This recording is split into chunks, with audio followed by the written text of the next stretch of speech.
দেশের সঙ্গে বিনিয়োগ ও সহযোগিতা বাড়াতে ঢাকায় 3 দিনের সফরে রয়েছেন ভুটানের প্রধানমন্ত্রী শেরিং তোগবে। রাজনৈতিক আলোচনা থেকে শুরু করে বাণিজ্য ও বিনিয়োগ সব ক্ষেত্রেই জোর দেওয়া হয়েছে দুই দেশের পারস্পরিক সম্পর্ক জোরদারে।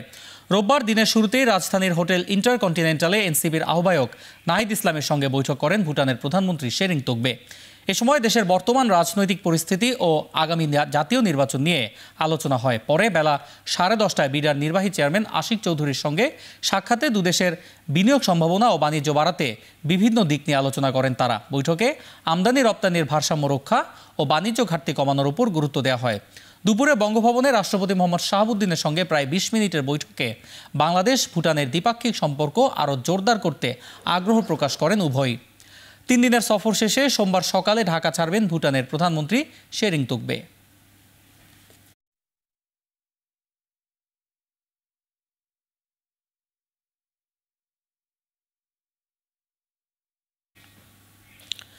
রাজধানীর হোটেল ইন্টারকন্টিনেন্টালে ভুটানের প্রধানমন্ত্রী শেরিং তোগবের সঙ্গে দেখা করেছেন বাংলাদেশে অধ্যয়নরত ভুটানের শিক্ষার্থীরা।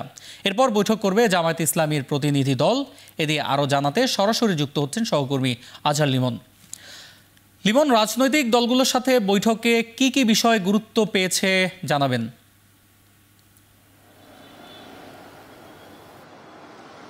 অন্যয় আমরা দেখছি যে ভুটানের প্রধানমন্ত্রী শেরিং তোগবের দ্বিতীয় দিনের সফরের কেন্দ্রবিন্দু হয়ে উঠেছে এই হোটেল ইন্টারকন্টিনেন্টাল। সকাল থেকেই এইখানে আমরা দেখছি যে বিভিন্ন সরকারি যারা কর্মকর্তা রয়েছেন, উপদেষ্টা রয়েছেন এবং একই সঙ্গে রাজনৈতিক দলের প্রতিনিধিদের সঙ্গে একের পর এক বৈঠক করছেন সফররত ভুটানের প্রধানমন্ত্রী। সকালে যেটি আমরা দেখেছি যে জাতীয় নাগরিক পার্টির যিনি আহ্বায়ক নাহিদ ইসলাম, তার সঙ্গে যে প্রতিনিধি দল ছিল দলটির, তারা এই ভুটানের প্রধানমন্ত্রীর সঙ্গে সাক্ষাৎ করেছেন। এরপরে একই দিনে সরকারের অন্তত 2 জন উপদেষ্টা এবং বিনিয়োগ উন্নয়ন কর্তৃপক্ষের যিনি চেয়ারম্যান, তার সঙ্গেও বৈঠকটি হয়েছে। কিছুক্ষণ আগে আমরা দেখলাম যে বাংলাদেশে যে প্রায় 200-র বেশি শিক্ষার্থী বাংলাদেশের বিভিন্ন শিক্ষা প্রতিষ্ঠানে অধ্যয়ন করেন, বিশেষ করে মেডিকেল কলেজে, বেশিরভাগ কিছু ইঞ্জিনিয়ারিং কলেজেও তারা অধ্যয়ন করেন ভুটান থেকে বাংলাদেশে এসে। তারা তাদের প্রধানমন্ত্রীর সঙ্গে সাক্ষাৎ করতে কিছুক্ষণ আগে ঢুকলেন আমরা দেখলাম, এবং এই বৈঠকটি কিন্তু চলছে।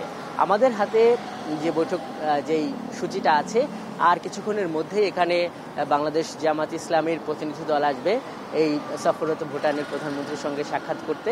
এবং আমরা যেটি জানতে পেরেছি, জামাতের যিনি আমির ডক্টর শফিকুর রহমান, উনি আসবেন এই প্রতিনিধি দলের নেতৃত্ব দিতে। এবং রাত 8টার দিকে বিএনপির একটি প্রতিনিধি দল আসবেন এবং তারা কিন্তু এই ভুটানের যিনি প্রধানমন্ত্রী তার সঙ্গে আলাপ আলোচনা করবেন। নাহিদ ইসলামের সঙ্গে কি বৈঠক হয়েছে কিছুক্ষণ আগে, নাহিদ ইসলাম এই একই জায়গায় কমনওয়েলথের যিনি সেক্রেটারি জেনারেল, তার সঙ্গে বৈঠক করে যখন বেরোচ্ছিল, আমরা সকালের বৈঠক নিয়েও আলাপ আলোচনা করছিলাম। এটি একটি সাধারণ বা একটা বলা যায় যে রুটিন সফর, এবং বাংলাদেশ এবং ভুটানের মধ্যে একটা ঐতিহাসিক সম্পর্ক আছে সেই 1971 সাল থেকে, যেই কারণে বাংলাদেশের এই গণঅভ্যুত্থান পরবর্তী রাজনীতি, অর্থনীতি, আর্থসামাজিক পরিস্থিতি, কি পরিকল্পনা, এগুলো কিন্তু ভবিষ্যতে যারা বাংলাদেশের নেতৃত্ব দেবেন, এই রাজনৈতিক দল যারা আছেন, তাদের নেতাদের সঙ্গে ভুটানের প্রধানমন্ত্রী সেই বিষয়টি কিন্তু সহভাগ করছেন। নাহিদ ইসলাম আমাদেরকে সেটি জানিয়েছেন।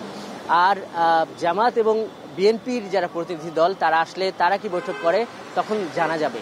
তবে কিছুক্ষণ আগে পররাষ্ট্র মন্ত্রণালয় থেকে একটা যৌথ ব্রিফিংয়ের একটা খসড়া আমাদের কাছে পাঠানো হয়েছে। সেখানেও আমরা দেখলাম যে অনেকগুলো বিষয় কিন্তু সেখানে উল্লেখ করা হয়েছে, এবং তার মধ্যে কিন্তু এটা গুরুত্বপূর্ণ যে বাংলাদেশ এবং ভুটান নতুন করে গতকাল প্রধান উপদেষ্টার কার্যালয়ে নতুন করে যে 2টি বোঝাপড়া সই করেছে, একটি হলো ব্যান্ডউইথ ইন্টারনেট এবং টেলিকমিউনিকেশন ব্যবসার ক্ষেত্রে, সেই বিষয়টির সঙ্গে আরও কোথায় কোথায় এই ব্যবসা বাণিজ্য বিস্তৃত করা যায়, এই বিষয়গুলো নিয়ে এই রাজনৈতিক দলের নেতারাও আলাপ আলোচনা করবেন, এটা আমরা বুঝতে পারছি তাদের সঙ্গে কথা বলে। তো অন্য এই ছিল হোটেল ইন্টারকন্টিনেন্টাল থেকে এই ভুটানের প্রধানমন্ত্রীর এই ঢাকা সফরের আমার কাছে এখন পর্যন্ত থাকা সবশেষ।